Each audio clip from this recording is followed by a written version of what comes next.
ಮಂತ್ರಿಗಳಾದ ಸುಮಂತ್ರರಿಗೆ ವಂದನೆಗಳು. ಶುಭವಾಗಲಿ ಲಕ್ಷ್ಮಣ, ಶುಭವಾಗಲಿ.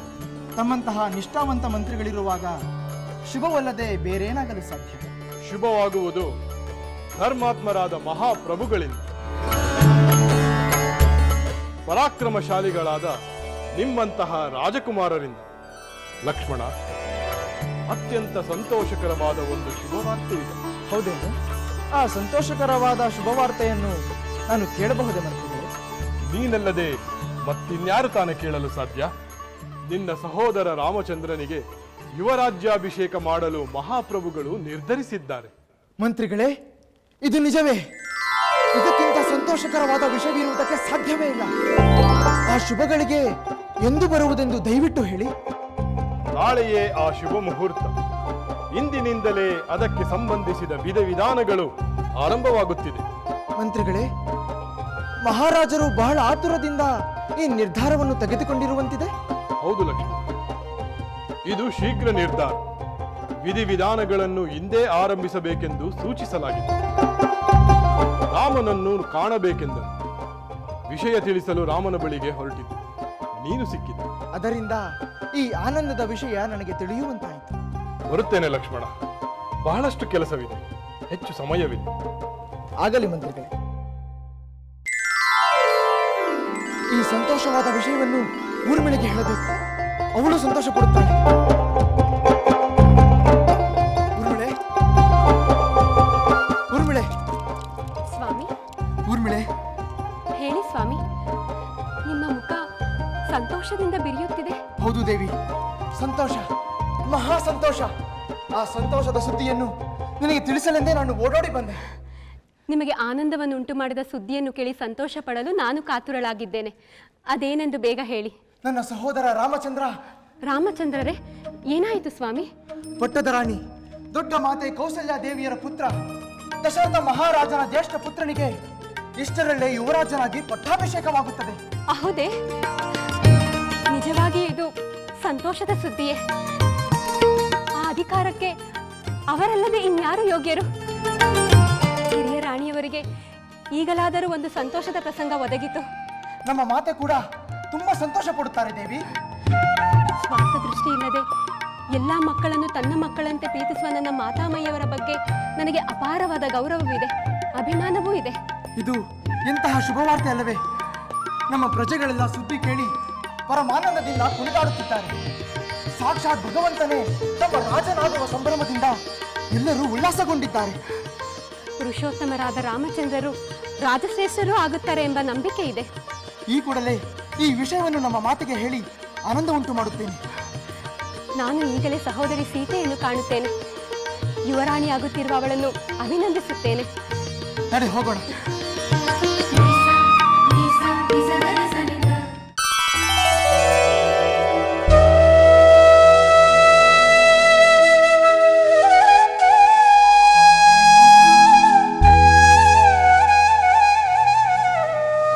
ತೆಗೆದುಕೋ ಕುಮಾರ. ನನ್ನ ಕೈಯಾರೆ ನಿನಗೆ ಸಿಹಿ ತಿನ್ನಿಸಬೇಕೆಂದು ಬಹಳ ಆಸೆ ಆಯಿತು. ಮಾತೃದೇವತೆಯ ಅಮೃತ ಸ್ಪರ್ಶದಿಂದ ಕಹಿಯೂ ಸಿಹಿಯಾಗುತ್ತದೆ ಮಾತೆ. ನಾಳೆಯಿಂದ ಈ ಭಾಗ್ಯವು ನನಗೆ ಸಿಗುತ್ತದೆಯೋ ಇಲ್ಲವೋ? ಏಕೆ ಮಾತೆ? ಕುಮಾರ, ನಾಳೆ ನಿನಗೆ ಪಟ್ಟಾಭಿಷೇಕ. ರಾಜ್ಯಾಡಳಿತ ಕರ್ತವ್ಯವು ನಿನಗೆ ಹೆಚ್ಚಾಗುತ್ತದೆ. ಪ್ರಜಾಪಾಲನೆಯ ಕರ್ತವ್ಯದಲ್ಲಿ ಈ ಮಾತೆಯನ್ನು ನೋಡಲು ನಿನಗೆ ಸಮಯ ಸಿಗುವುದಿಲ್ಲ. ಅದಕ್ಕಾಗಿ ಇಂದು ನಿನ್ನನ್ನು ಉಪಚರಿಸಿ ತೃಪ್ತಳಾಗಬೇಕು ಎಂದುಕೊಂಡೆ. ಮಾತೆ, ನಾನು ರಾಜನಾದರೂ ಎಂದೆಂದಿಗೂ ತಮ್ಮ ಮಡಿಲಿನ ಕಂದ. ಕುಮಾರ, ನಿನ್ನ ಮಾತುಗಳನ್ನು ಕೇಳುತ್ತಿದ್ದರೆ ನೀನು ಶಿಶುವಾಗಿದ್ದ ಆ ದಿನಗಳು ನನಗೆ ಒಂದೊಂದಾಗಿ ನೆನಪಿಗೆ ಬರುತ್ತಿದೆ. ಮಾತೆ, ನನ್ನದೊಂದು ಅಭಿಲಾಷೆ ಇದೆ. ಅದನ್ನು ತಾವು ಈಡೇರಿಸುತ್ತೀರಾ? ಅದೇನು ಕೇಳು ಪುತ್ರ. ನಿನ್ನ ಅಭಿಲಾಷೆಯನ್ನು ನಾನು ಈಡೇರಿಸುವುದಿಲ್ಲವೇ? ಖಂಡಿತವಾಗಿಯೂ ನೆರವೇರಿಸುತ್ತೇನೆ. ಕೇಳು. ಕಾರಣವೇನೆಂದು ನಾನು ಕೆದಕಿ ಕೇಳುವುದಿಲ್ಲ.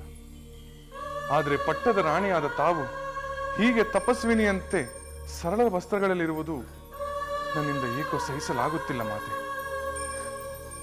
ನನಗಾಗಿ ಆದರೂ ಹಿಂದಿನಂತೆ ತಾವು ಸಕಲ ವಸ್ತ್ರ ಆಭರಣಗಳಿಂದ ಅಲಂಕರಿಸಿಕೊಂಡು ದೇವಿಯಂತೆ ಕಾಣಬೇಕೆಂದೇ ನನ್ನ ಆಸೆ.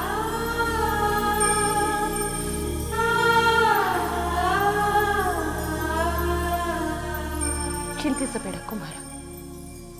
ನನ್ನ ಪುತ್ರನ ಇಷ್ಟು ಚಿಕ್ಕ ಆಸೆಯನ್ನು ನಾನು ನೆರವೇರಿಸಲಾರೆನೆ. ನೀನು ಮುಂದಿನ ಬಾರಿ ನನ್ನನ್ನು ಕಾಣಲು ಬರುವಾಗ ನಾನು ಸರ್ವಾಭರಣ ಪುಷ್ಟಳಾಗಿ ನಿನಗೆ ಆಶೀರ್ವಾದವನ್ನು ನೀಡುತ್ತೇನೆ. ನಾನು ಕೃತಾರ್ಥನಾದೆ ಮಾತೆ.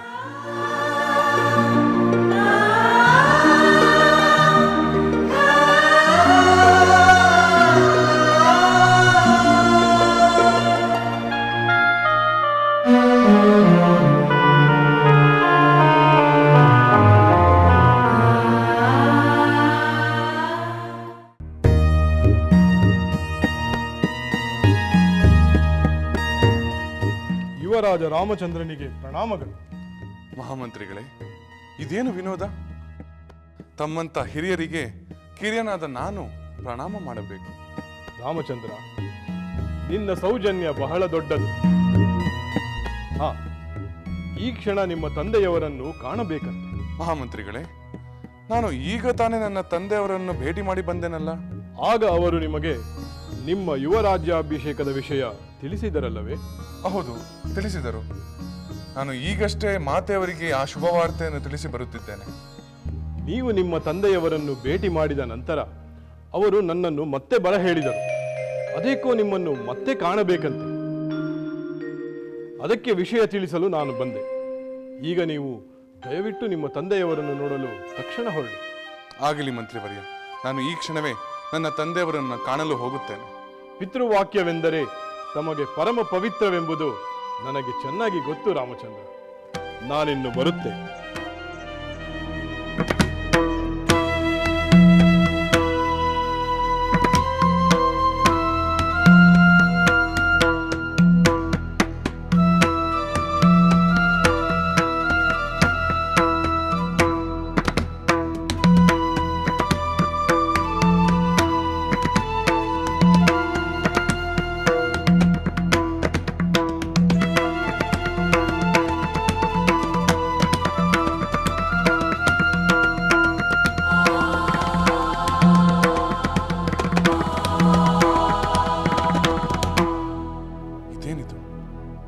ಪೂಜ್ಯ ತಂದೆಯವರು ಸ್ವಲ್ಪ ಹೊತ್ತಿಗೆ ಮೊದಲು ನನ್ನ ಪಟ್ಟಾಭಿಷೇಕದ ಬಗ್ಗೆ ಅಷ್ಟೊಂದು ಉತ್ಸಾಹದಿಂದ ಮಾತನಾಡಿದವರು ಈಗ ಚಿಂತೆಯಿಂದ ಕುಳಿತಿರುವರಲ್ಲ.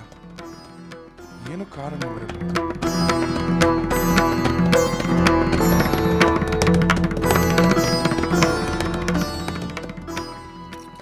ಪೂಜ್ಯ ತಂದೆಯವರಿಗೆ ಪ್ರಣಾಮಗಳು.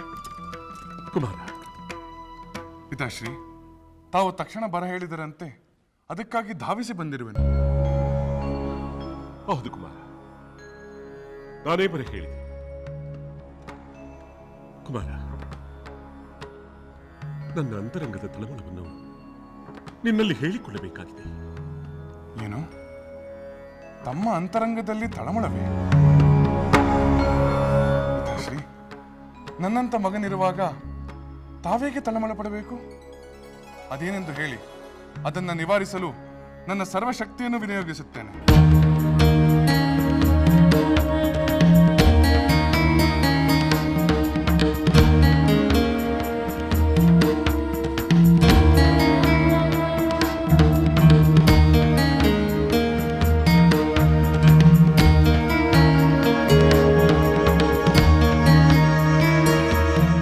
ಕುಮಾರ, ನಾನು ದೀರ್ಘಕಾಲ ಬಾಳಿ ಬದುಕಿ ಈಗ ವೃದ್ಧಾಪ್ಯದ ಅಂಚಿನಲ್ಲಿದ್ದೇನೆ.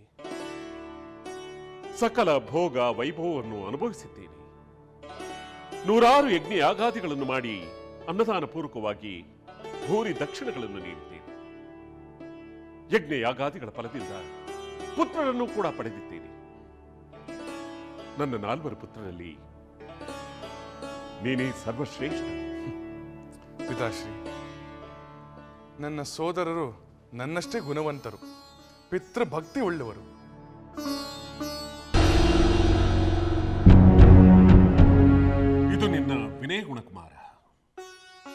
ಬಯಸಿದ ವಾಕ್ಯಗಳನ್ನೆಲ್ಲ ಪಡೆದು ಹಲವಾರು ಸುಖದ ಸುಂದರ ಕ್ಷಣಗಳನ್ನು ಆಸ್ವಾದಿಸಿದ್ದೇನೆ.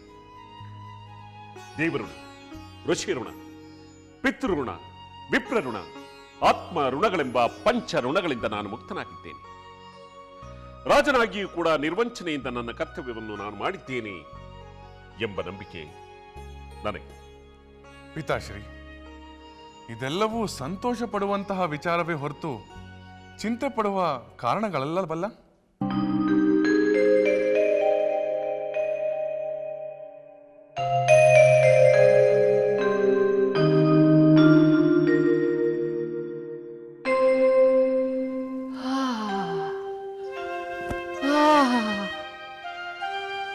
ಈ ತೈಲದ ಪರಿಮಳ ಅದ್ಭುತವಾಗಿದೆ,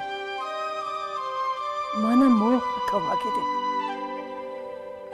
ಈ ತೈಲವನ್ನು ನನ್ನ ರಾಣಿ ಕೈಕೇಯಿಗೆ ಲೇಪಿಸಿದರೆ ಇದರ ಅಪ್ಯಾಯಮಾನವಾದ ಸುಗಂಧದಿಂದ ಮಹಾರಾಜರು ಉಲ್ಲಾಸದಿಂದ ರೋಮಾಂಚನಗೊಂಡು ಮೋಹದ ಮತ್ತೇರಿ ನನ್ನ ರಾಳಿ ನೀನೇ ಕೇಳಿದರು ಇಲ್ಲವೆನ್ನದೆ ತಥಾಸ್ತು ಎಂದು ಬಿಡುತ್ತಾರೆ.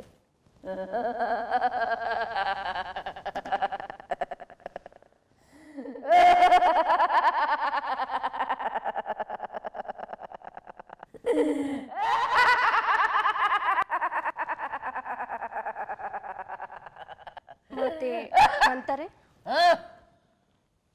ಏನು ವಿಷಯ?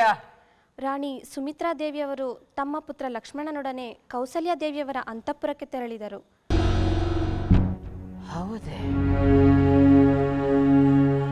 ಇಷ್ಟು ಹೊತ್ತಿನಲ್ಲಿ ಪಟ್ಟದ ರಾಣಿಯವರ ಅಂತಃಪುರಕ್ಕೆ ತೆರಳುವುದೆಂದರೆ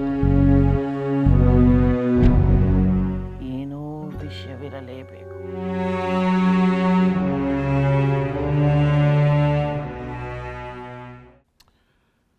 ನಿನ್ನ ಪಟ್ಟಾಭಿಷೇಕವನ್ನು ಹೊರತುಪಡಿಸಿ ಮಿಕ್ಕೆಲ್ಲ ಕರ್ತವ್ಯಗಳನ್ನು ನಾನು ಮುಗಿಸಿದ್ದೇನೆ ಕುಮಾರ.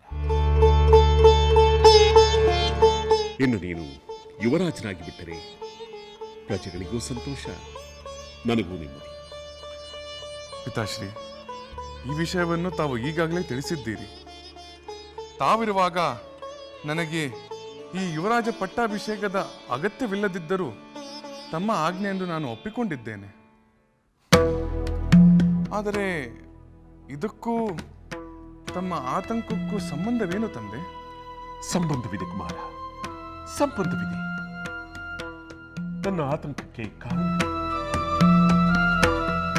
ನಿನ್ನ ಪಟ್ಟಾಭಿಷೇಕ ನಿಶ್ಚಯವಾದ ನಂತರ ಅಶುಭ ಸೂಚನೆಗಳು ಕಾಣಿಸಿಕೊಳ್ಳತೊಡಗಿವೆ. ದುಸ್ವಪ್ನಗಳು, ದುಷ್ಟ ಶಕುನಗಳು ಬೀಳುತ್ತಿವೆ.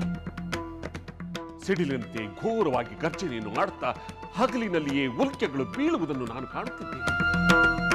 ಇದರಿಂದ ನನ್ನ ಅಂಗಾಂಗವೇ ಕಂಪಿಸಲಾರಂಭಿಸಿದ ಕುಮಾರ. ಪಿತಾಶ್ರೀ, ಸ್ವಪ್ನಗಳೇ ಸತ್ಯವೆಂಬ ಭ್ರಮೆಯಲ್ಲಿ ತಮ್ಮಂತಹ ಧೀರರು ಆತಂಕಗೊಳ್ಳುತ್ತಾರೆ. ಇಲ್ಲ ಕುಮಾರ, ನನ್ನ ಆತಂಕಕ್ಕೆ ಮತ್ತೊಂದು ಕಾರಣ ನನ್ನ ಜನ್ಮ ನಕ್ಷತ್ರ. ಅಶುಭ ಗ್ರಹಗಳಾದ ಸೂರ್ಯ, ಅಂಗಾರಕ, ರಾಹು ಸಮಾಕ್ರಾಂತರಾಗಿದ್ದಾರೆ ಎಂದು ದೈವಜ್ಞರು ಹೇಳುತ್ತಾರೆ. ಇಂತಹ ದುರ್ನಿಮಿತ್ತಗಳು ಕಾಣಿಸಿಕೊಂಡಾಗ ರಾಜನಿಗೆ ಸಾವುಂಟಾಗುತ್ತದೆ ಅಥವಾ ಘೋರವಾದ ವಿಪತ್ತಿಗೆ ಕಾರಣನಾಗುತ್ತಾನೆ ಎಂದು ಅವರು ಹೇಳುತ್ತಾರೆ. ಇಲ್ಲ ಇಲ್ಲ ತಂದೆ, ಇಲ್ಲ. ಹೀಗೆ ಕೆಟ್ಟದಾಗಿ ಮಾತನಾಡಬೇಡಿ. ನಾನು ಸಹಿಸಲಾರೆ. ರಾಮಚಂದ್ರ, ಸಮಾಧಾನ ಸಮಾಧಾನ. ನಾವು ಬೇಡವೆಂದರೆ ಅನಿಷ್ಟಗಳು ಬಾರದೇ ಇರುತ್ತವೆ.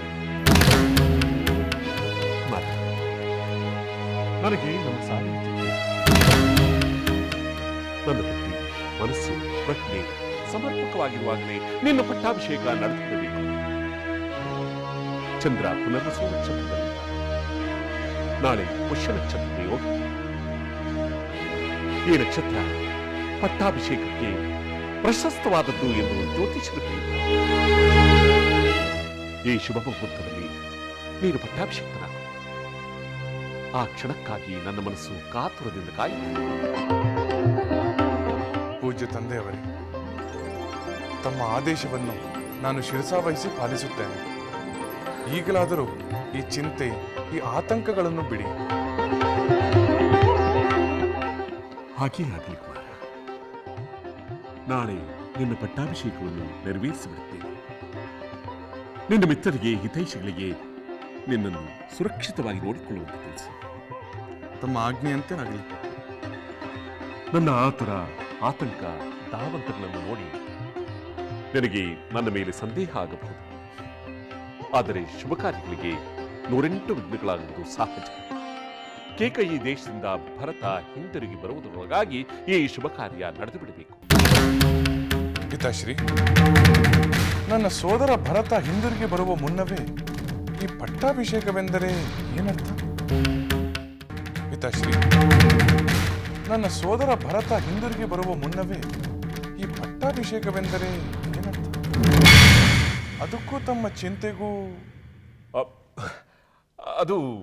ಅದಕ್ಕೂ ಇದಕ್ಕೂ ಯಾವುದೇ ರೀತಿಯಾದ ಸಂಬಂಧವಿಲ್ಲ ಕುಮಾರ. ಅದು ಭರತ ಬರುವುದು ತಡವಾದರೆ ಮುಹೂರ್ತದ ಸಮಯ ಮೀರಿ ಹೋಗಬಹುದು. ಆದ್ದರಿಂದ ಭರತನಿಗಾಗಿ ಕಾಯುವುದು ಬೇಡವೆಂದು ಹೇಳಿದೆ ಅಷ್ಟೇ. ಪಾಪ, ಭರತನಿಂದ ಯಾವ ತೊಂದರೆ ಆಗೋದಕ್ಕೆ ಸಾಧ್ಯ? ಅವನು ಧರ್ಮಾತ್ಮ, ಗುಣಶೀಲ, ಜಿತೇಂದ್ರಿಯ. ಅವನು ಮಾತ್ರವಲ್ಲ, ನನ್ನೆಲ್ಲ ಪುತ್ರರು ಅಮೂಲ್ಯ ರತ್ನಗಳು. ಕುಮಾರ, ನೀನಿನ್ನು ಹೊರಡು. ನಾಳೆಗೆ ಸಿದ್ಧನಾಗು. ಆಗಲಿ ಪಿತಾಶ್ರೀ, ನಾನು ಸರಿಯಾದ ಸಮಯಕ್ಕೆ ಸಿದ್ಧನಾಗುತ್ತೇನೆ. ಕುಮಾರ, ನನ್ನ ಮಾತುಗಳನ್ನು ಕೇಳಿ ನಿನ್ನ ಮನಸ್ಸಿನಲ್ಲಿ ಗೊಂದಲವನ್ನು ಉಂಟು ಮಾಡಿಕೊಳ್ಳಬೇಡ. ಮನುಷ್ಯನ ಮನಸ್ಸು ಸದಾ ಚಂಚಲ. ಧರ್ಮ ನಿರತರಾದ ಸತ್ಪುರುಷರು ಕೂಡ ರಾಗ ದ್ವೇಷಾದಿ ದೌರ್ಬಲ್ಯಗಳನ್ನು ಬೆಳೆಸಿಕೊಂಡು ತಮ್ಮ ನಿರ್ಧಾರವನ್ನು ಬದಲಿಸುವ ಸಾಧ್ಯತೆಗಳಿದೆ. ಆ ಕಾರಣಕ್ಕಾಗಿ ಹಾಗಾಗಬಾರದು ಎಂದೇ ನಾನು ಈ ವಿಷಯವನ್ನು ತಿಳಿಸಿದೆ. ನೀನಿನ್ನು ಹೊರಡು. ನನಗಿನ್ನು ಅಪ್ಪಣೆ ಕೊಡಿ. ಮಂಗಳವಾರ.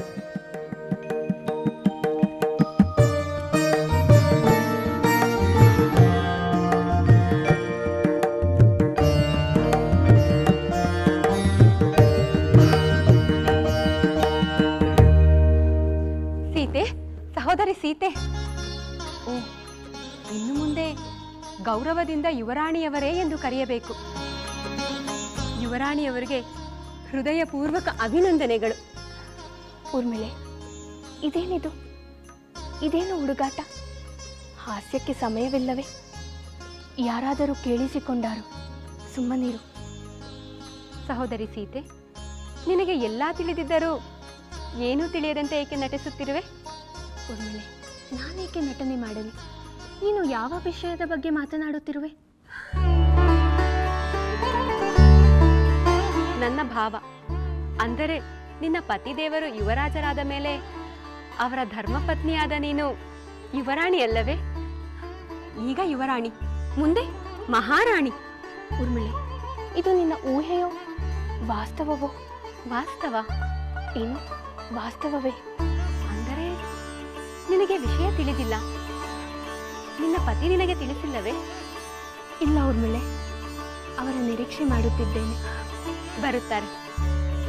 ಗುರು ಹಿರಿಯರ ಜೊತೆಗೆ, ಮಾತಾಪಿತೃಗಳ ಜೊತೆಗೆ ಪಟ್ಟಾಭಿಷೇಕದ ವಿಚಾರವಾಗಿ ಮಾತನಾಡುತ್ತಿರಬಹುದು. ಬಂದು ಸಂತೋಷದಿಂದ ನನ್ನ ಕೈ ಹಿಡಿದು ಈ ಸುದ್ದಿಯನ್ನು ಹೇಳುತ್ತಾರೆ. ಎಲ್ಲರೂ ಸಂತೋಷಪಟ್ಟರೆ ನನ್ನ ಪತಿಯೂ ಸಂತೋಷ ಪಡುತ್ತಾರೆ. ಆದರೆ ಯುವರಾಜ ಪದವಿಯನ್ನು ಅವರು ಕರ್ತವ್ಯ ಪಾಲನೆಯ ಒಂದು ಅವಕಾಶವೆಂದು ವಿನಯದಿಂದ ಸ್ವೀಕರಿಸುತ್ತಾರೆ. ಅಹಂಕಾರ ಪಡುವುದಿಲ್ಲ. ಸಹೋದರಿ, ರಾಮಚಂದ್ರನ ಸ್ವಭಾವ ನನಗೂ ತಿಳಿದಿದೆ.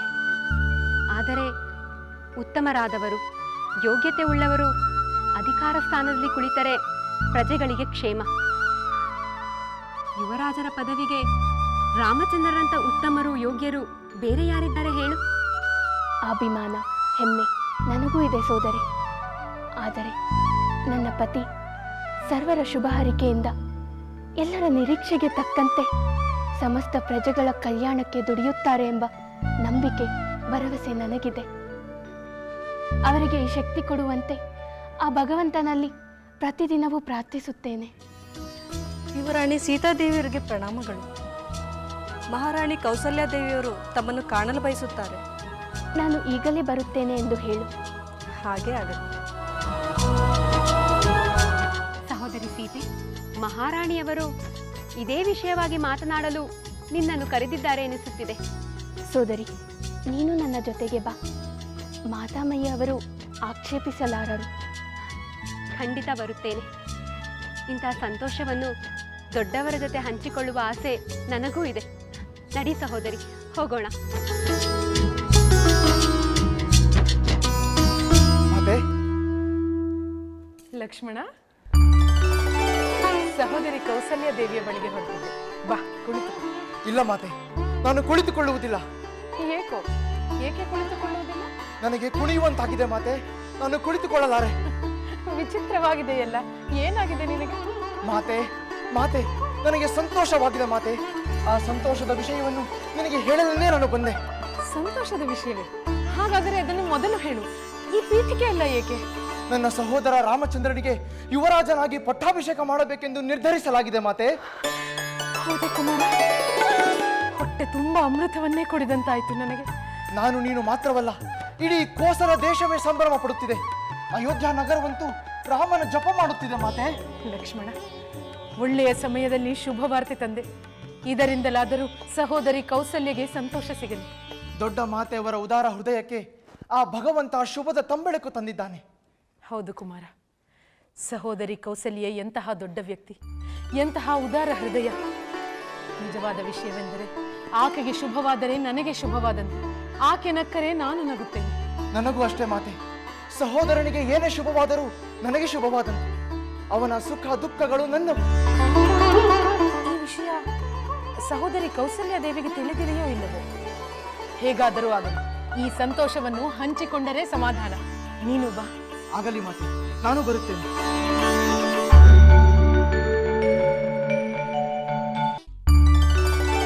ಸೀತೆ, ದೇವಿ ಸೀತೆ, ರಾಜಕುಮಾರರಿಗೆ ವಂದನೆಗಳು.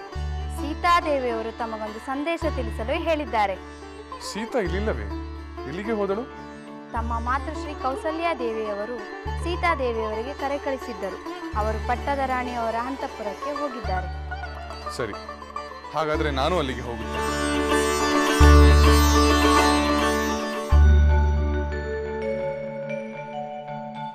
ರಾಮಚಂದ್ರನಿಗೆ ಅಭಿನಂದನೆಗಳು. ಸರ್ವರ ಪ್ರೀತಿ ಪಾತ್ರನಿಗೆ ಅಭಿನಂದನೆಗಳು. ಇದೇನಿದು?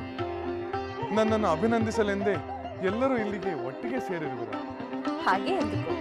ಈ ಶುಭವಾರ್ತೆಯನ್ನು ಕೇಳಿ ನಿನ್ನ ಶ್ರೇಯೋಭಿಲಾಷಿಗಳೆಲ್ಲ ಆನಂದ ಪಡುವ ಅವಕಾಶವನ್ನು ಕಳೆದುಕೊಳ್ಳುತ್ತಾರೆಯೇ? ಯುವರಾಜಾಭಿಷೇಕದ ವಿಷಯವನ್ನು ಸೀತೆಗೆ ತಿಳಿಸಬೇಕೆಂದು ಹೋದೆ. ಅವಳು ಇಲ್ಲೇ ಇರುವ ವಿಷಯ ತಿಳಿಯಿತು. ಆದರೆ ಇಲ್ಲಿಗೆ ಬಂದರೆ ಒಂದು ದೊಡ್ಡ ಸಭೆಯೇ ಸೇರಿಬಿಟ್ಟಿದೆ. ಸೀತೆಯನ್ನು ನಾನೇ ಕರೆಸಿಕೊಂಡೆ. ಈ ಆನಂದವನ್ನು ನನ್ನ ಮುದ್ದಿನ ಸೊಸೆಯೊಂದಿಗೆ ಹಂಚಿಕೊಳ್ಳಬೇಕು ಎನಿಸಿತು ಕುಮಾರ. ಆ ವಿಷಯವನ್ನು ತಿಳಿದು ಸುಮಿತ್ರೆ, ಊರ್ಮಿಳಾ ಮತ್ತು ಲಕ್ಷ್ಮಣರು ಬಂದರು. ಕುಮಾರ ರಾಮಚಂದ್ರ, ಲಕ್ಷ್ಮಣ ನಿನ್ನ ಯುವರಾಜ್ಯಾಭಿಷೇಕದ ವಿಷಯವನ್ನು ತಿಳಿಸುತ್ತಿದ್ದಂತೆ ನನಗೆ ನಿನ್ನ ಮಾತೆಯನ್ನು ನೋಡಬೇಕು ಎನಿಸಿತು. ಎಷ್ಟೋ ದಿನಗಳಿಂದ ಆಕೆಯ ಮುಖದಲ್ಲಿ ಕಾಣದ ಆನಂದವನ್ನು ಇಂದು ಕಾಣುವಂತಾಯಿತು. ನೋಡು ಕುಮಾರ, ನೋಡು, ನಿನ್ನ ಮಮತಾಮಯಿಯಾದ ಮಾತೆಯ ಮುಖದಲ್ಲಿ ಆನಂದವನ್ನು ನೋಡು. ಅಂದು ನೀನು ಶಿವಧನಸ್ಸನ್ನು ಭಂಗಿಸಿ ಸೀತೆಯನ್ನು ವರಿಸಿದಾಗ ಕಂಡ ಆನಂದ ಇಂದು ಆಕೆಯ ಮುಖದಲ್ಲಿ ಕಾಣುತ್ತಿದೆ. ನನ್ನ ಹೃದಯಕ್ಕೆ ಹತ್ತಿರವಾದ ತಮ್ಮೆಲ್ಲರ ಸಂತೋಷಕ್ಕೆ ಈ ಯುವರಾಜಾಭಿಷೇಕ ಒಂದು ಕಾರಣವಾಯ್ತಲ್ಲ, ಅದೇ ಸಮಾಧಾನ. ಆದರೆ ಹಿರಿಯರ ಪಾದಸ್ಪರ್ಶ, ಅವರ ಆಶೀರ್ವಾದಕ್ಕಿಂತ ಮಿಗಿಲಾದ ಸಂತೋಷ ಇನ್ಯಾವುದು?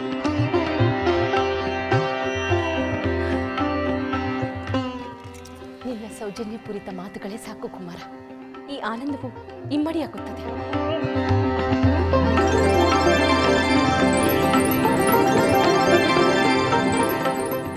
ಲಕ್ಷ್ಮಣನಂತಹ ಗುಣವಂತನಾದ ಭ್ರಾತೃವತ್ಸಲನಾದ ಸೋದರನನ್ನು ನೀಡಿದ ಮಾತೆ ತಮಗೆ ಅಭಿನಂದನೆಗಳು ಸಲ್ಲಬೇಕು.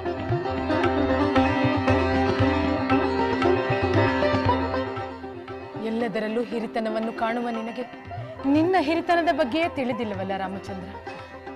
ಮಾತೆ, ಕಿರಿಯರಲ್ಲಿ ಹಿರಿಯನಾಗಿರುವ ಬದಲು ಹಿರಿಯರಲ್ಲಿ ಕಿರಿಯನಾಗಿರುವುದೇ ಶ್ರೇಯಸ್ಕರ. ಹಾಗೆಂದು ಈ ಕಿರಿಯನನ್ನು ಕಡೆಗಣಿಸಬೇಡ ಸಹೋದರ. ಲಕ್ಷ್ಮಣ, ನೀನು ಕಿರಿಯನೆಂದು ಯಾರು ಹೇಳಿದರು? ವಯಸ್ಸಿನಲ್ಲಿ ನನಗಿಂತ ತುಸು ಕಿರಿಯನಾಗಿರಬಹುದು, ಆದರೆ ಗುಣದಲ್ಲಿ ನೀನು ನನಗಿಂತ ಎಷ್ಟೋ ಹಿರಿಯನಾಗಿರುವೆ. ಹೊಗಳಬೇಡ ಸಹೋದರ. ನಿನ್ನ ಹಿರಿತನದ ನೆರಳಾಗುವುದರಲ್ಲೇ ನನಗೆ ತೃಪ್ತಿ ಇದೆ. ಇನ್ನಾವ ಹಿರಿತನವೂ ಬೇಡ. ಇಂಥ ಸೋದರರಿದ್ದರೆ ಯಾವ ಮನೆಯಲ್ಲೂ ಅಶಾಂತಿಯ ಲವಲೇಶವೂ ಇರುವುದಿಲ್ಲ. ನಾವು ಆದರ್ಶ ಸಹೋದರಿಯರಲ್ಲವೇ? ನಾವಿರುವ ಮನೆಯಲ್ಲಿಯೂ ನೆಮ್ಮದಿ ಕೆಡುವುದಿಲ್ಲ. ಇದನ್ನು ನೀವು ನನ್ನನ್ನು ಸುಮಿತ್ರೆಯನ್ನು ನೋಡಿ ಕಲ್ತಿರಿ ಅಲ್ಲವೇ? ಮಾತೃ ಸ್ವರೂಪರಾದ ತಮ್ಮಿಂದ ಕಲಿತು ನಾವು ನಮ್ಮ ಧರ್ಮವನ್ನು ಪಾಲಿಸಬೇಕು. ನನಗೆ ನನ್ನ ಸಹೋದರಿಯೇ ಆದರ್ಶ. ಸೀತೆಯನ್ನು ಅನುಸರಿಸಿ ನಡೆದರೆ ಸಾಕು, ನಾನು ನನ್ನ ಧರ್ಮದಲ್ಲಿ ನಡೆಯಬಹುದು. ಸಹೋದರಿ, ನಾನು ನೀನು ಅನ್ಯೋನ್ಯವಾಗಿರುವಂತೆ ನಮ್ಮ ಪುತ್ರರಾದ ರಾಮ ಲಕ್ಷ್ಮಣರು, ನಮ್ಮ ಸೊಸೆಯಂದಿರಾದ ಸೀತೆ ಊರ್ಮಿಳೆಯರು ಅನ್ಯೋನ್ಯವಾಗಿದ್ದಾರೆ. ಇದಕ್ಕಿಂತ ಭಾಗ್ಯ ಇನ್ನೇನಿದೆ? ಹೌದು ಸುಮಿತ್ರೆ, ಇದೆಲ್ಲವೇ ಮಹಾಭಾಗ್ಯ. ಈ ಭಾಗ್ಯದ ಮುಂದೆ ಈ ಅರಮನೆಯ ಭೋಗ ವೈಭೋಗಗಳೆಲ್ಲ ತೃಣವೆನಿಸುತ್ತಿದೆ. ಮಾತೆ, ಇದಲ್ಲವೇ ಸ್ವರ್ಗ? ಪರಮಾನಂದವೆಂದರೆ ಇದೇ ಅಲ್ಲವೇ? ಈ ದೃಶ್ಯವನ್ನು ಕಂಡು ನಿಮ್ಮೆಲ್ಲರ ಮಾತುಗಳನ್ನು ಕೇಳಿ ಇದಕ್ಕೆಲ್ಲ ನಾನು ಒಂದು ನೆಪವಾಗಿದ್ದೇನೆ ಎಂದು ನನ್ನ ಹೃದಯ ಹಿಗ್ಗುತ್ತಿದೆ.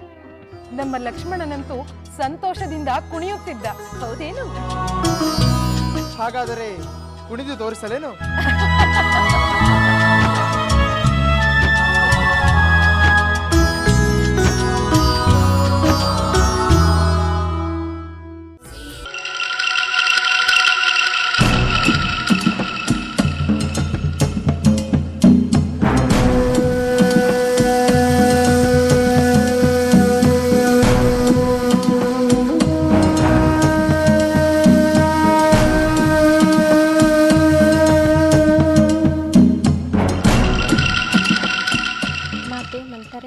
ಬರ ಹೇಳಿದಿರಂತೆ?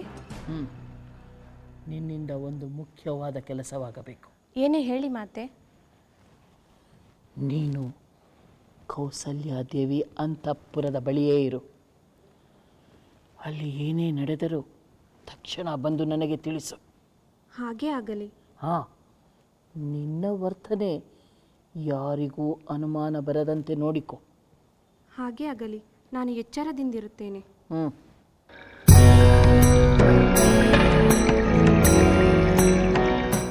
ನಡೆ, ಏನು ಬೇಕಾದರೂ ನಡಿ. ತಂತ್ರಕ್ಕೆ ಪ್ರತಿತಂತ್ರ ಹೂಡುವ ಈ ಮಂಥನೆಯ ಬುದ್ಧಿವಂತಿಕೆ ಏನೆಂದು ತೋರಿಸಿಕೊಡುತ್ತೇನೆ.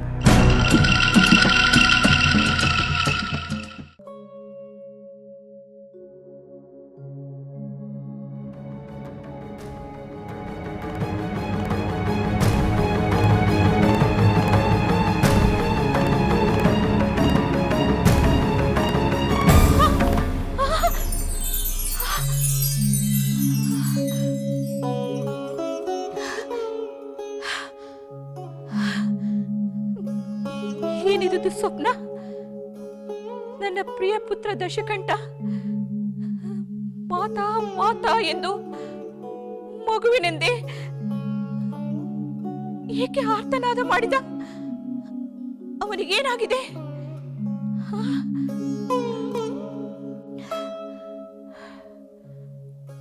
ಮಹಾಶೂರನಾದ ರಾವಣನಿಗೆ ಪ್ರಾಣ ರಕ್ಷಣೆಗೋಸ್ಕರ ಪ್ರಲಾಪ ಮಾಡುವ ಅಗತ್ಯವೇನಿದೆ?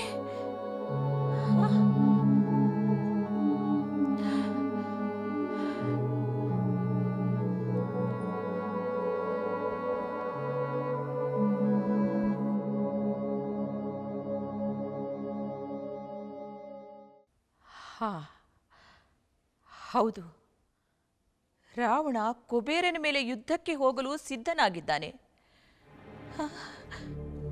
ಒಂದು ವೇಳೆ ನಾನು ಕಂಡ ದುಸ್ವಪ್ನ ಸತ್ಯವಾದರೆ?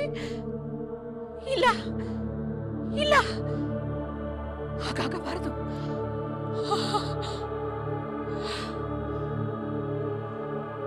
ನಾನೀಗಲೇ ಹೋಗಿ ರಾವಣನನ್ನು ಎಚ್ಚರಿಸುತ್ತೇನೆ.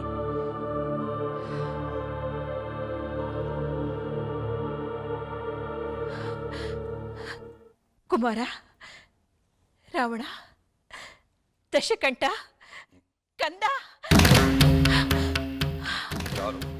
ಯಾರು?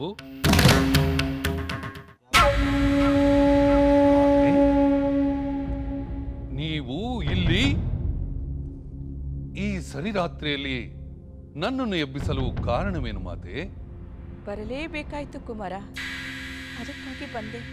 ನಿಮ್ಮ ಮುಖದಲ್ಲಿ ಯಾವುದೋ ಆತಂಕ ಮನೆ ಮಾಡಿಕೊಂಡಂತಿದೆ, ಯಾವುದೋ ಭಯ ಆವರಿಸಿರುವಂತಿದೆ. ಹೇಳಿ ಮಾತೆ, ನಿಮ್ಮ ಈ ಭಯ ಆತಂಕಕ್ಕೆ ಕಾರಣರಾರು? ಹರಿಹರ ಬ್ರಹ್ಮಾದಿಗಳೇ ಆಗಿದ್ದರೂ ಅವರನ್ನು ನಾನು ಶಿಕ್ಷಿಸುತ್ತೇನೆ. ಆವೇಶ ಬೇಡ ಕುಮಾರ. ಆವೇಶದ ಭರದಲ್ಲಿ ಆಪತ್ತಿಗೆ ಆಹ್ವಾನ ಕೊಡುತ್ತೇನೆ. ಆಪತ್ತು? ಯಾವ ಆಪತ್ತು ಮಾತೆ? ಏ ದಶಕಂಠ ರಾವಣನಿಗೆ ಆಪತ್ತು? ಯಾಕೆ ಮಾತೆ? ನನ್ನ ಸಾಮರ್ಥ್ಯದ ಬಗ್ಗೆ ನಂಬಿಕೆ ಕುಸಿಯಿತೆ, ಅಥವಾ ಏ ದೈತ್ಯ ಕುಲ ಚಕ್ರವರ್ತಿಯ ಶಕ್ತಿಯ ಬಗ್ಗೆ ಶಂಕೆ ಉಂಟಾಯಿತೆ? ಶಂಕೆ ಇಲ್ಲ ಕುಮಾರ, ಆದರೂ ನೀನು ಪ್ರಾಣಾಪಾಯಕ್ಕೆ ಸಿಲುಕಿ ಆರ್ತವಾಗಿ ಕೂಗಿಕೊಳ್ಳುತ್ತಿರುವಂತೆ ದುಸ್ವಪ್ನವನ್ನು ಕಂಡೆ. ಅದಕ್ಕಾಗಿ ನಿನ್ನ ಬಳಿ ಧಾವಿಸಿ ಬಂದೆ. ಮಾತೆ ಮಾತೆ, ಒಂದು ಕನಸಿಗೆ ಇಷ್ಟೊಂದು ಹೆದರುವುದೇ? ವೀರಮಾತೆಯಾದ ನಿನಗೆ ಇದು ಶೋಭಿಸುವುದಿಲ್ಲ. 3 ಲೋಕಗಳನ್ನೇ ಮುಷ್ಟಿಯಲ್ಲಿಟ್ಟು ಮರ್ದಿಸಬಲ್ಲ ಈ ಪ್ರಚಂಡ ರಾವಣನಿಗೆ ಆಪತ್ತು? ಹಾಗೊಂದು ವೇಳೆ ಬಂದರೆ ಆ ಆಪತ್ತಿಗೆ ಆಪತ್ತು ಬಂದಂತೆ. ಆದರೂ ಈ ನಿನ್ನ ತಾಯಿಯ ಹೃದಯದ ಭಯವನ್ನು ಕಡೆಗಾಣಿಸಬೇಡ ಕುಮಾರ. ನಿನ್ನ ಯೋಗಕ್ಷೇಮದ ಚಿಂತೆಯೇ ನನಗೆ ಪ್ರಧಾನ. ಮಾತೆ, ಆ ವಿಭೀಷಣ ನಿಮ್ಮಲ್ಲಿ ಭಯದ ಬೀಜ ನೆಟ್ಟಿರಬೇಕು. ಆ ಭಯವೇ ನಿಮ್ಮನ್ನು ಕನಸಾಗಿ ಕಾಡುತ್ತಿದೆ ಮಾತೆ. ಏನೇ ಆದರೂ ನೀನು ಎಚ್ಚರಿಕೆಯಿಂದಲೇ ಇರಬೇಕು ಕುಮಾರ. ಮಾತೆ, ಬ್ರಹ್ಮನಿಂದ ವರ ಪಡೆದು ಅಜೇಯನಾಗಿರುವ ನನ್ನನ್ನು ಜಯಿಸಲು 3 ಲೋಕಗಳಲ್ಲಿಯೂ ಸಾಧ್ಯವಿಲ್ಲ ಎಂಬುದನ್ನು ನೆನಪು ಮಾಡಿಕೊಳ್ಳಿ. ನೆನಪಿದೆ ಕುಮಾರ. ಹಿಂದೆ ನಿನ್ನ ಪೂರ್ವಜರಾದ ಮಾಲಿ, ಸುಮಾಲಿ ಎನ್ನುವ ದಾನವ ವೀರರು ಇದೇ ಲಂಕೆಯಲ್ಲಿ ಅಜೇಯರಾಗೇ ಇದ್ದರು. ಆದರೂ ಅವರು ವಿಷ್ಣುವಿನ ಎದುರು ಪರಾಜಿತರಾಗಿ ಪಾತಾಳ ಲೋಕಕ್ಕೆ ಪಲಾಯನಗೈದರು. ಆಮೇಲೆ ಅಲ್ವೇ ಲಂಕೆ ಕುಬೇರನ ವಶವಾದದ್ದು. ಕುಬೇರನ ವಶದಲ್ಲಿದ್ದ ಆ ಲಂಕೆ ಈಗ ನನ್ನ ವಶದಲ್ಲಿದೆ. ಅದರಂತೆಯೇ ನನ್ನ ಪೂರ್ವಜರನ್ನು ಪರಾಜಿತಗೊಳಿಸಿದ್ದ ಆ ವಿಷ್ಣುವನ್ನು ನಾನು ಪರಾಜಿತಗೊಳಿಸುತ್ತೇನೆ. ಮೊದಲು ನನ್ನ ಸ್ವಾಭಿಮಾನಕ್ಕೆ ಧಕ್ಕೆ ತಂದ ಆ ಕುಬೇರನ ಮಾನಭಂಗ, ಆ ನಂತರ ಆ ವೈಕುಂಠವಾಸಿಯ ಗರ್ವಭಂಗ. ಮಾತೆ, ನೀವು ಧೈರ್ಯದಿಂದಿರಿ. ನಿಮ್ಮ ಆ ಕೆಟ್ಟ ಕನಸನ್ನು ಕಿತ್ತೆಸೆದು ನೆಮ್ಮದಿಯಿಂದ ನಿದ್ರೆ ಮಾಡಿ ಹೊರಡಿ ಮಾತೆ.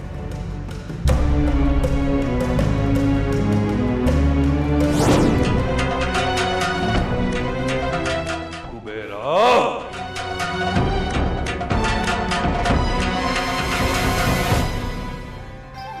ಸಹೋದರ ಲಕ್ಷ್ಮಣ, ಪ್ರಿಯ ಸೋದರ, ಏನು ವಿಷಯ? ಸಹೋದರ, ನಿನ್ನ ಪಟ್ಟಾಭಿಷೇಕವಾಗುವುದೆಂದು ತಿಳಿದು ನಮ್ಮ ಕೋಸಲ ದೇಶದ ಪ್ರಜೆಗಳ ಆನಂದ ಮುಗಿಲು ಮುಟ್ಟಿದೆ. ಆ ಸಡಗರ, ಆ ಸಂಭ್ರಮವನ್ನು ಬಣ್ಣಿಸುವಂತಿಲ್ಲ. ನನ್ನ ಪ್ರೀತಿಯ ಸಹೋದರ ಎಷ್ಟೊಂದು ಜನಪ್ರೀತಿಯನ್ನು ಗಳಿಸಿದ್ದಾನೆಂದು ಕಣ್ಣಾರೆ ಕಂಡು, ನಿನ್ನ ಗುಣಗಾನವನ್ನು ಕಿವಿಯಾರೆ ಕೇಳಿಸಿಕೊಂಡು ಪ್ರತಿ ಕ್ಷಣವೂ ನಾನು ರೋಮಾಂಚನಗೊಳ್ಳುತ್ತಿದ್ದೇನೆ. ಲಕ್ಷ್ಮಣ, ನಿನಗೆ ಒಂದು ಮಾತು ಹೇಳಲೇ? ಹೇಳು ಸಹೋದರ.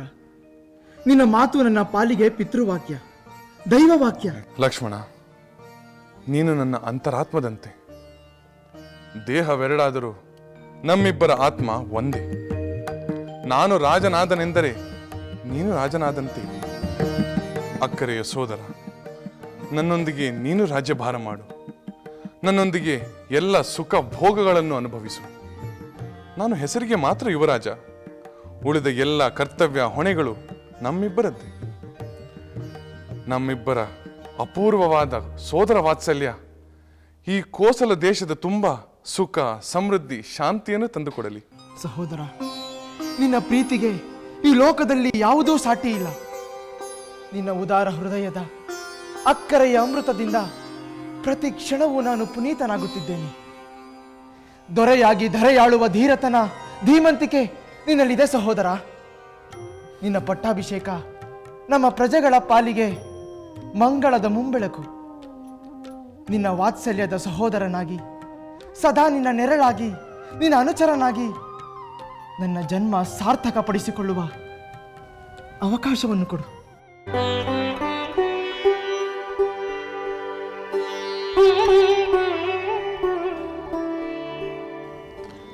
ಲಕ್ಷ್ಮಣ, ನಾವಿಬ್ಬರು ಧರ್ಮದ ನೆರಳಾಗಿ ಬಾಳೋಣ. ಲಕ್ಷ್ಮಣನಿಲ್ಲದೆ ಈ ರಾಮನಿಲ್ಲ. ನಿನ್ನ ಸಹಾಯವಿಲ್ಲದೆ ನಾನೊಬ್ಬನೇ ಏನು ತಾನೇ ಮಾಡಬಲ್ಲೆ? ನಿನ್ನ ಇಚ್ಛೆ ನೆರವೇರುತ್ತದೆ ಲಕ್ಷ್ಮಣ. ಕೃತಾರ್ಥನಾದೆ ಸಹೋದರ, ಕೃತಾರ್ಥನಾದೆ. ನಾನು ತಿಳಿಸಬೇಕೆಂದಿರುವ ವಿಷಯವನ್ನೇ ಮರೆತು ಬಿಟ್ಟೆ. ಸಹೋದರ, ಮಹಾರಾಜರು ಬಹಳ ಪ್ರಸನ್ನರಾಗಿದ್ದಾರೆ. ನಿನ್ನ ಅಭಿಷೇಕದ ಹಿಂದಿನ ರಾತ್ರಿ ಉಪವಾಸದ ಸಂಕಲ್ಪವನ್ನು ಮಾಡಿಸುತ್ತಾರೆ.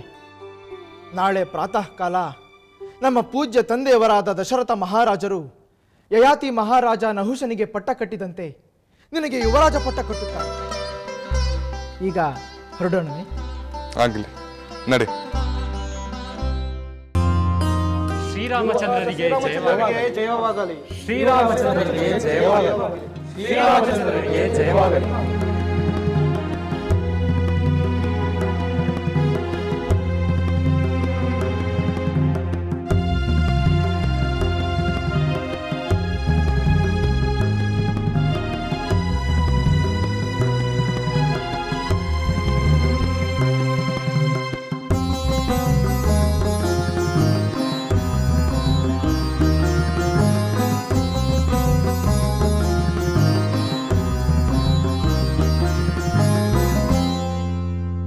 ಶ್ರೀರಾಮಚಂದ್ರ, ನಾಳೆ ನಡೆಯಲಿರುವ ನಿಮ್ಮ ಪಟ್ಟಾಭಿಷೇಕಕ್ಕೆ ನಾವೆಲ್ಲರೂ ಶುಭ ಕೋರಲು ಬಂದಿದ್ದೇವೆ. ನಮಗೆಲ್ಲರಿಗೂ ಬಹಳ ಸಂತೋಷವಾಗಿದೆ. ಸ್ವಲ್ಪ ಹೊತ್ತಿಗೆ ಮೊದಲು ತಂದೆಯವರಿಂದ ಪಟ್ಟಾಭಿಷೇಕದ ವಿಷಯವನ್ನು ತಿಳಿದೆ. ಆದರೆ ಆ ವಿಷಯವನ್ನು ತಾವೆಲ್ಲರೂ ಇಷ್ಟು ಬೇಗ ತಿಳಿದು ನನ್ನನ್ನು ಅಭಿನಂದಿಸಲು ಬಂದಿರುವಿರಿ. ತಮ್ಮ ಅಭಿಮಾನಕ್ಕೆ ನಾನು ಕೃತಾರ್ಥನಾಗಿದ್ದೇನೆ. ರಾಮಚಂದ್ರ, ನಿಮ್ಮ ತಂದೆಯವರಾದ ದಶರಥ ಮಹಾರಾಜರು ನಿಮ್ಮ ಪಟ್ಟಾಭಿಷೇಕ ಮಾಡುವ ವಿಷಯದಲ್ಲಿ ನಮ್ಮ ಅಭಿಪ್ರಾಯವನ್ನು ಪಡೆದು ನಮ್ಮ ಗೌರವವನ್ನು ಹೆಚ್ಚಿಸಿದ್ದಾರೆ. ಅದರಿಂದ ನಮಗೆ ಪರಮ ಸಂತೋಷವಾಗಿದೆ. ಮಹಾರಾಜರೇ, ತಾವೆಲ್ಲರೂ ನನಗೆ ಹಿರಿಯರು. ತಮಗೆ ನನ್ನ ಮೇಲಿರುವ ಪ್ರೀತಿ, ವಿಶ್ವಾಸ, ನಾನು ಯುವರಾಜನಾಗಲಿ ಎಂದು ತಾವು ತೋರುತ್ತಿರುವ ಉತ್ಸಾಹವನ್ನು ಕಂಡು ನಾನೇ ತಮಗೆ ಕೃತಜ್ಞತೆ ಸಲ್ಲಿಸಬೇಕು. ಅದರ ಅಗತ್ಯವಿಲ್ಲ. ನಿಮ್ಮಂಥ ಗುಣವಂತ ಪುರುಷೋತ್ತಮ ಅಯೋಧ್ಯೆಯ ಸಿಂಹಾಸನಕ್ಕೆ ಉತ್ತರಾಧಿಕಾರಿಯಾಗುತ್ತಿರುವುದು ನಮ್ಮೆಲ್ಲರ ಭಾಗ್ಯ. ತಮ್ಮ ನಂಬಿಕೆ, ಭರವಸೆ, ಅಭಿಮಾನಕ್ಕೆ ತಕ್ಕಂತೆ ನಡೆದುಕೊಳ್ಳಲು ಆ ದೇವರೇ ನನಗೆ ಶಕ್ತಿ ಕೊಡಲಿ ಎಂದು ಪ್ರಾರ್ಥಿಸುತ್ತೇನೆ. ನಿಮಗೆ ಆ ಸಾಮರ್ಥ್ಯ ಇದೆ ರಾಮಚಂದ್ರ. ನಮ್ಮೆಲ್ಲರ, ನಮ್ಮ ಸಾಮ್ರಾಜ್ಯದ ಎಲ್ಲ ಪ್ರಜೆಗಳ ಹಿತ ಕಾಯುವ ಶಕ್ತಿ ನಿಮ್ಮಲ್ಲಿದೆ. ತಮ್ಮ ನಂಬಿಕೆಯೇ ನನಗೆ ಶ್ರೀರಕ್ಷೆ. ತಮ್ಮ ಅಭಿಮಾನವೇ ನನ್ನ ಸಾಮರ್ಥ್ಯ. ತಮ್ಮ ಪ್ರೀತಿ, ವಿಶ್ವಾಸವೇ ನನಗೆ ದಾರಿದೀಪ. ರಾಮ ಬಿಟ್ಟ ಬಾಣ ಗುರಿ ತಪ್ಪುವುದಿಲ್ಲ, ರಾಮ ಆಡಿದ ಮಾತು ವ್ಯರ್ಥವಾಗುವುದಿಲ್ಲ ಎಂದು ಜನ ಮೆಚ್ಚು ನುಡಿಯುತ್ತಾರೆ. ಅಂದ ಮೇಲೆ ನಿಮ್ಮ ಮೇಲೆ ವಿಶ್ವಾಸ ತೋರುವುದರಲ್ಲಿ ಅತಿಶಯವೇನಿದೆ ರಾಮಚಂದ್ರ? ರಾಜಕುಮಾರ, ನಮ್ಮ ಸಂತೋಷವೆಷ್ಟೆಂದು ಹೇಳತೀರದು. ಅದನ್ನು ಮತ್ತಷ್ಟು ವ್ಯಕ್ತಪಡಿಸಬೇಕೆಂಬುದೇ ನಮ್ಮ ಆಸೆ. ಆದರೆ ಅಭಿಷೇಕಕ್ಕೆ ಸಮಯಾವಕಾಶ ತುಂಬ ಕಡಿಮೆ ಇದೆ. ನಾವು ಅದರ ವ್ಯವಸ್ಥೆಯಲ್ಲಿ ಭಾಗಿಯಾಗಬೇಕು. ನಿಮಗೂ ಸಿದ್ಧತೆಗೆ ಸಮಯ ಬೇಕಲ್ಲವೇ ರಾಮಚಂದ್ರ? ಪಟ್ಟಾಭಿಷೇಕ ಮುಗಿದ ನಂತರ ನಮ್ಮ ಸಂತೋಷವನ್ನು ಮತ್ತಷ್ಟು ವಿಜೃಂಭಣೆಯಿಂದ ಆಚರಿಸಬೇಕು. ತಮ್ಮೆಲ್ಲರ ಸಂತೋಷಕ್ಕೆ ನಾನೇಕೆ ಅಡ್ಡಿ ಬರಲಿ? ಆದರೆ ಪಟ್ಟಾಭಿಷೇಕದ ನಂತರ ಕರ್ತವ್ಯಗಳತ್ತ ನಾನು ಗಮನ ಹರಿಸಬೇಕಾಗುತ್ತದೆ. ಆಗಲಿ, ತಾವು ಹೊರಡಿ. ತಮಗೆ ಶುಭವಾಗಲಿ.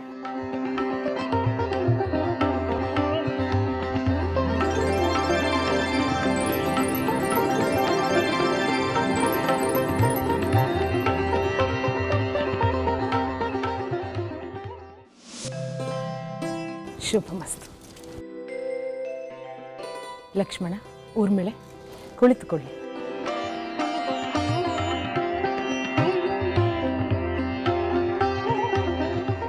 ಮಾತೆ, ತಕ್ಷಣ ಬರುವಂತೆ ಹೇಳಿ ಕಳಿಸಿದಿರಿ. ಅದಕ್ಕಾಗಿ ನಾವು ಬಂದೆವು. ಲಕ್ಷ್ಮಣ, ಆತಂಕ ಪಡುವ ಕಾರಣವೇನೂ ಇಲ್ಲ. ನಿನ್ನ ಸೋದರ ರಾಮಚಂದ್ರನ ಬಗ್ಗೆ ನಿನ್ನೊಡನೆ ಮಾತನಾಡಬೇಕಿತ್ತು. ಅದಕ್ಕೆ ನಿಮ್ಮಿಬ್ಬರನ್ನು ಬರ ಹೇಳಿದೆ. ಯುವರಾಜ್ಯಾಭಿಷೇಕದ ಕಾರ್ಯಗಳೆಲ್ಲ ಆರಂಭವಾಗಿರಬೇಕಲ್ಲವೇ? ಹೌದು ಮಾತೆ, ಸಿದ್ಧತೆಗಳೆಲ್ಲ ಆರಂಭವಾಗಿದೆ. ಗುರು ವಸಿಷ್ಠರ ಮಾರ್ಗದರ್ಶನದಂತೆ ಪುರೋಹಿತರು, ಅಧಿಕಾರಿಗಳು, ಗಣ್ಯರು ಕರ್ತವ್ಯ ನಿರತರಾಗಿದ್ದಾರೆ. ಅಷ್ಟೇ ಅಲ್ಲ ಮಾತಾಮಯ್ಯವರೇ, ರಾಮಚಂದ್ರರ ಪಟ್ಟಾಭಿಷೇಕದ ವಿಷಯ ತಿಳಿದ ಕೂಡಲೇ ಅಯೋಧ್ಯೆಯ ಪ್ರಜೆಗಳು ಅತ್ಯಂತ ಸಂತೋಷ ಸಂಭ್ರಮದಿಂದ ಸಾರಣೆ, ಕಾರಣೆ, ರಂಗೋಲಿ, ತೋರಣಗಳ ಅಲಂಕಾರದಲ್ಲಿ ತೊಡಗಿದ್ದಾರಂತೆ.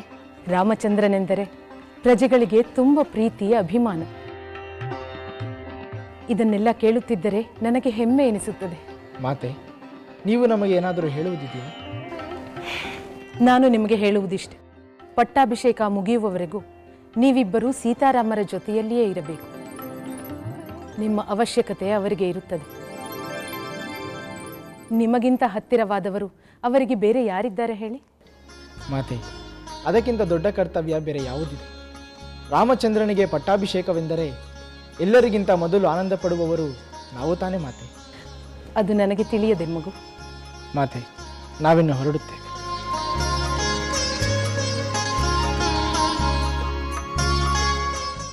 ಶುಭಮಸ್ತು.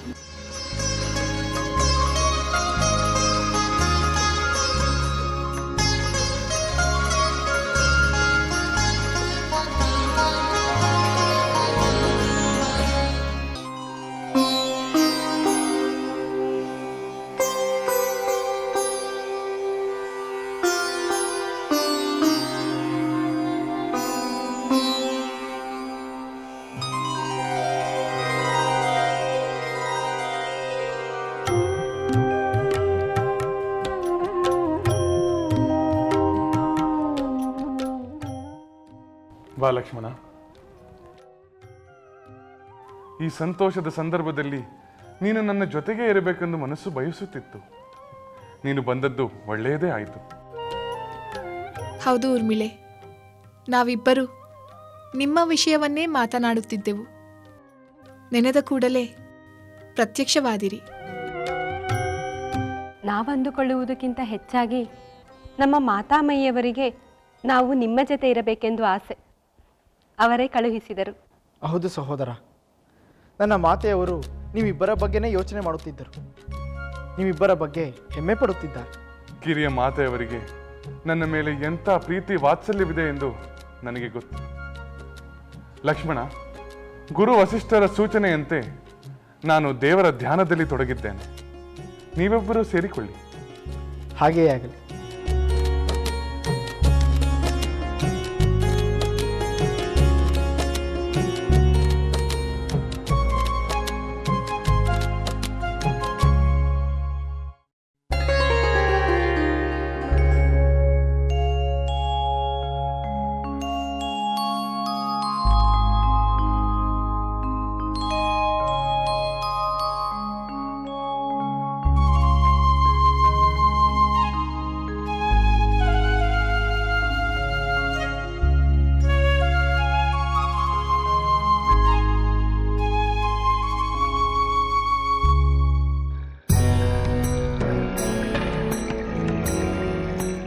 ಸಹೋದರ ವಿಭೀಷಣ.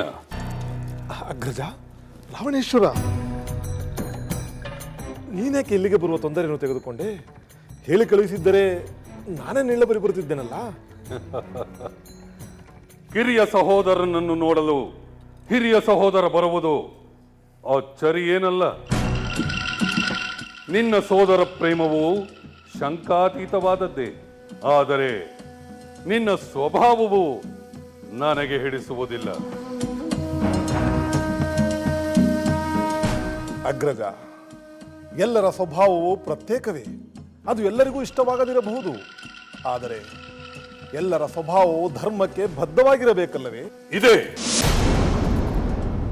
ಇದೇ ನನಗೆ ಇಷ್ಟವಾಗುವುದಿಲ್ಲ. ನೀನು ಯಾವಾಗಲೂ ಧರ್ಮ ಧರ್ಮ ಎಂದು ಬಡಬಡಿಸುತ್ತೀಯೆ. ಆದರೆ ಎಲ್ಲರ ಧರ್ಮವು ಒಂದೇ ಆಗಿರುವುದಿಲ್ಲ. ಅದು ಅವರವರ ಇಷ್ಟ ಸಾಮರ್ಥ್ಯದ ಮೇಲೆ ಅವಲಂಬಿಸಿರುತ್ತದೆ. ಸಂತೋಷ ನೀಡದ ಸೌಂದರ್ಯ, ಜಯ ನೀಡದ ಪರಾಕ್ರಮ, ಸಿದ್ಧಿ ನೀಡದ ತಪಸ್ಸು, ಇಷ್ಟಾರ್ಥವನ್ನು ನೆರವೇರಿಸಿರುವ ದೈವ, ಇವೆಲ್ಲ ಯಾವ ಪುರುಷಾರ್ಥಕ್ಕೆ? ಅಂದರೆ ಅಗ್ರಜ, ಧರ್ಮಕ್ಕೆ ನೀನೇ ಬೇರೆ ಒಂದು ವ್ಯಾಖ್ಯಾನ ನೀಡುತ್ತಿರುವಂತಿದೆ. ಹೌದು. ಯಾವುದು ನನ್ನ ಕ್ರೋಧವನ್ನು ಶಮನ ಮಾಡುವುದು ಅದೇ ನನ್ನ ಧರ್ಮ. ಯಾವುದು ನನ್ನ ಪ್ರಚಂಡ ಪರಾಕ್ರಮಕ್ಕೆ ಅನುವು ಮಾಡಿಕೊಡುವುದೋ ಆ ಸಮರವೇ ನನ್ನ ಧರ್ಮ. ಅಗ್ರಜ, ನೀನು ಏನೇ ಮಾಡಿದರೂ ಅದು ನ್ಯಾಯಸಮ್ಮತವಾಗಿದ್ದರೆ ಅದೇ ಧರ್ಮ, ಅನ್ಯಾಯವಾಗಿದ್ದರೆ ಅದೇ ಅಧರ್ಮ. ಅಧರ್ಮದ ಅಂತಿಮ ಫಲಿತಾಂಶ ಅಪಕೀರ್ತಿ, ಅಪಜಯ, ಅಪಯಶಸ್ಸು. ಸಾಕು ಸಾಕು ಮಾಡು ನಿನ್ನ ಈ ಉಪ್ಪು ಹುಳಿ ಇಲ್ಲದ ಉಪದೇಶ ಪ್ರಲಾಪ. ನಿನ್ನನ್ನು ಗುರುವೆಂದು ಸ್ವೀಕರಿಸಿದಾಗ, ಉಪದೇಶ ಕೇಳಲು ಬಂದಾಗ ಈ ಪ್ರವಚನವನ್ನು ಮಾಡುವೆ. ನಾನೀಗ ಅದಕ್ಕೆ ಬರಲಿಲ್ಲ. ನಿನಗೆ ಒಂದು ಮಾತನ್ನು ತಿಳಿಸಿ ಹೋಗಲು ಬಂದಿದ್ದೇನೆ. ಅಪ್ಪಣೆಯಾಗಲಿ ರಾವಣೇಶ್ವರ. ನಾನಿಲ್ಲದಿರುವಾಗ ನನಗೆ ಅಪಜಯ ಉಂಟಾಗುವುದು, ನನಗೆ ಆಪತ್ತು ಬರುವುದು ಎಂದು ನನ್ನ ಮಾತೆಯಲ್ಲಿ ಭಯ ಭೀತಿಯನ್ನು ಉಂಟು ಮಾಡಬೇಡ. ಈ ಅಪ್ಪಣೆಯನ್ನು ಪಾಲಿಸಿದರೆ ಅಷ್ಟು ಸಾಕು. ನಾನಿನ್ನು ಬರುತ್ತೇನೆ.